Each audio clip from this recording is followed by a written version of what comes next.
Pronto. O pinyin, falando agora de outra coisa, que o pessoal, muitas vezes a gente diz, olha, em pinyin é assim, e o pessoal, mas o que é isso do pinyin? Em pinyin, o pinyin é uma romanização daquilo que eles dizem.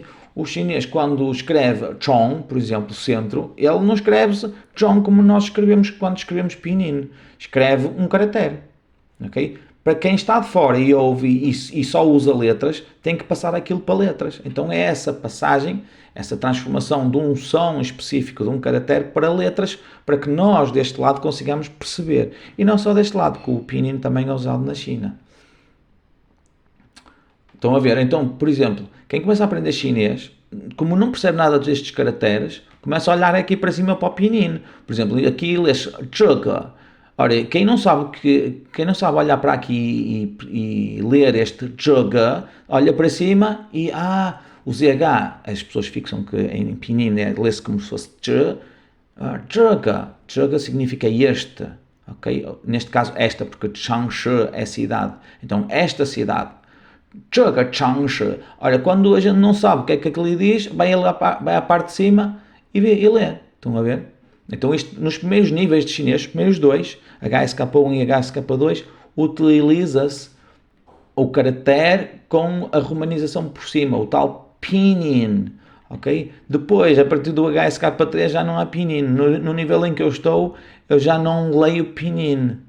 Só algumas palavras que eu não conheço, tenho que ver em pinyin e ajuda.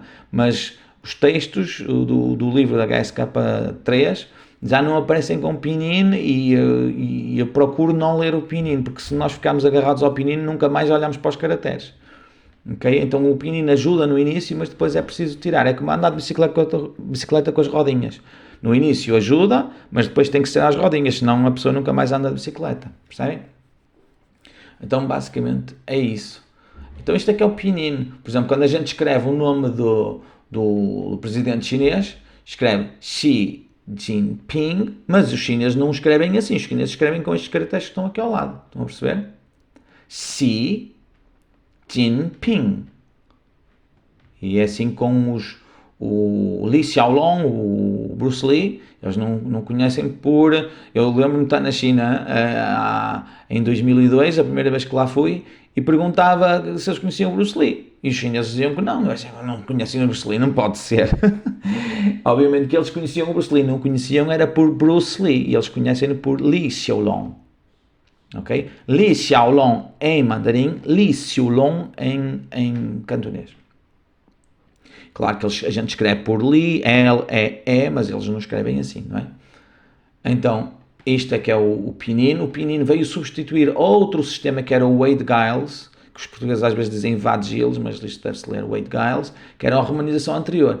E a romanização anterior, por exemplo, quando vocês veem... Esta é outra pergunta que surge muito. Olha, mas escreve-se Qigong ou escreve-se Qigong, como eu às vezes vejo escrito de outra maneira? Ok? Olhem aqui, por exemplo, Qigong era o exemplo antigo de Vad Giles ou Wade Giles, agora escreve-se Qigong. Lê-se da mesma maneira, mas escreve-se de maneiras diferentes, ok? Tai Chi Chuan, que ainda se escreve muito assim, na verdade, em pinyin escreve-se Tai Chi Chuan assim, como está aqui.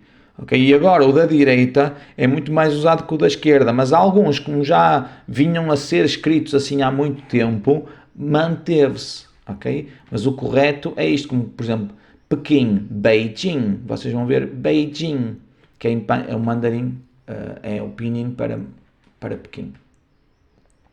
Pronto, e só temos é que saber que algumas letras mudam, ok? Por exemplo, este C de cão passa a tse, não se lê kun, por exemplo, aqui lê-se tsun.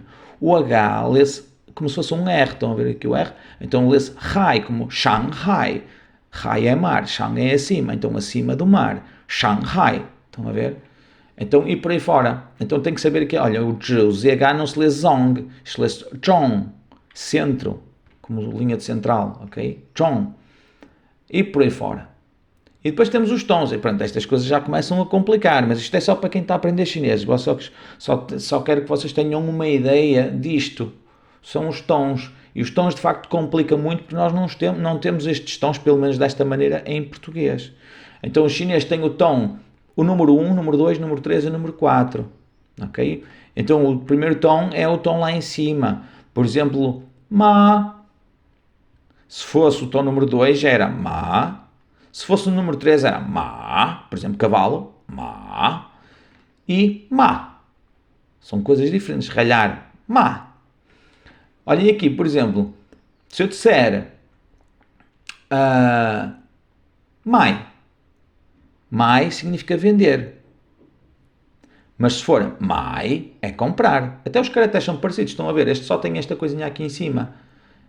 Mas a maneira como eu digo pode querer dizer vender ou comprar, dependendo do caractere. Aqui é como mãe, por exemplo, se eu disser ma, é mãe, mas se eu disser ma, é cavalo. Ok? É tudo má, para um português é tudo má. Mas os tons são diferentes e os significados depois são diferentes. E os caracteres também são diferentes. Tá? Pronto, agora outras coisas engraçadas. A língua chinesa no nosso cotidiano, por exemplo, temos aqui tufão. Tufão significa taifão. Taifão significa o grande vento. Olha, isto tem a ver com... então, quando a gente diz tufão em português, nós estamos a utilizar uma palavra de origem chinesa que significa o grande vento. E em chinês, mais uma vez, como vocês estão a ver, já significa o que é. O grande vento. Tufão. Depois temos cha, nós dizemos exatamente como os chineses. Cha. Temos a marca Xiaomi, marca de telemóveis. Às vezes os alunos perguntam-me, diz-se Xiaomi ou diz-se Xiaomi? Ok? Quem sabe chinês já nunca diria Xiaomi, porque é Xiaomi. São duas coisas diferentes. Xiaomi, o pequeno arroz. O pequeno grande arroz. Huawei, que significa sucesso chinês. Pode ter várias maneiras de perceber esta tradução, mas Huawei é traduzido, ou pode ser traduzido como o sucesso chinês. E depois temos aqui Beijing, já tínhamos falado, Xangai também já tínhamos falado. Estão a ver aqui Shang, acima do mar, Shanghai. Beijing, a capital do norte.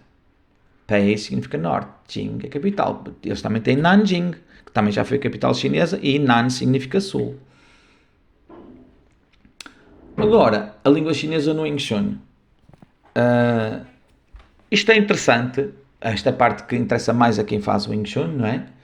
E é interessante vocês entenderem uma coisa, o Wing Chun não é uma arte muito antiga, é uma arte marcial relativamente recente, tem cerca de 300 anos, vamos, 1750 mais ou menos até agora.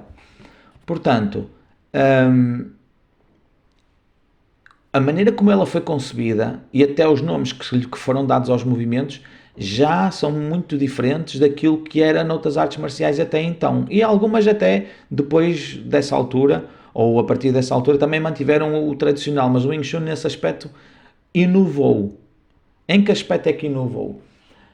É muito comum vocês encontrarem movimentos de artes marciais e Tai Chi Chuan e coisas assim a dizer com nomes um bocado poéticos, tipo o tigre sobe a montanha dourada, o macaco rouba a pérola, não sei o quê, e que vocês, com o nome, muitas vezes não diz nada daquilo que é. Ou seja, o nome pode ser muito engraçado, muito bonito, mas depois vocês vão ver o movimento e o nome e o movimento, uma coisa não condiz com a outra. Ou pode não condizer, ok? Os nomes do Wing Chun não são poéticos, porque o objetivo não era tornar a arte bonita, o objetivo era tornar a arte fácil de perceber, ok? Fácil de entender. Então, nós não temos estas coisas, o macaco rouba a pérola dourada, nós temos nomes que aparentemente são estranhos, posição de segurar a cabra do caractere 2. E uma pessoa olha para isto quando está a aprender o chinês, mas que raio é isto? Posição de segurar, Yi Ji Qing Yang Ma, posição de segurar a cabra do caractere 2, mas o que é que isto significa? Olha, se nós olharmos aqui, olha, o caractere 2 é este, é o número 2, não é? E eu, se unir os calcanhares e as pontas dos pés, tenho aqui uma linha maior em baixo, atrás, e uma mais pequenina à frente. Ou se unir os joelhos e unir os pés, também tenho uma mais pequenina em cima e uma maior em baixo. É daí que vem o número 2, ok? E, por exemplo, esta coisa de segurar a cabra, ou de restringir a cabra, nós também podemos ver, se a pessoa estiver a segurar um animal entre as pernas, exatamente como ele está ali, se quiser fazer a tosquia da cabra, ou neste caso da ovelha, porque yang também significa ovelha, isto é uma maneira de segurar a ovelha.